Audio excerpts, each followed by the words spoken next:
if you could take a few moments to address, Sure. I think it's primarily the judicial reform question. Sure. Yeah.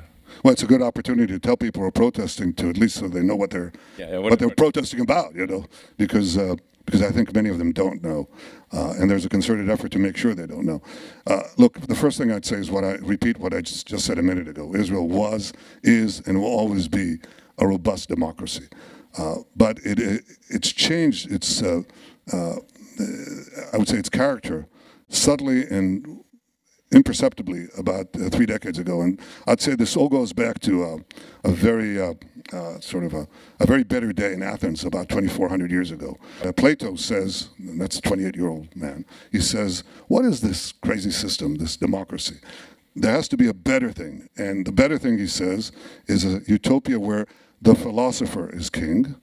You know who the philosopher is? It's Plato. It's Plato. Yeah. And he says, how will he govern? He'll govern with 300 guardians that he'll appoint, and they'll appoint their successors and so on. Now, this idea was soundly rejected in modern times, first by John Locke and then Montesquieu, and then the fathers of the American Revolution. I mean, the curious thing was, Plato said you have to have elevated people, enlightened people to rule and not the masses, right? But then you had these brilliant people, yeah. Madison, Hamilton, all these guys, and they said, no, it's not the enlightened people. The people rule. It's we the people, not we the elites. We the people rule.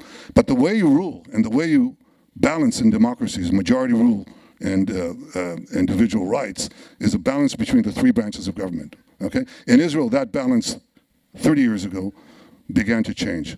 And we have the most activist judicial court on the planet. So it steadily arrogated to itself the powers of the legislature and the executive.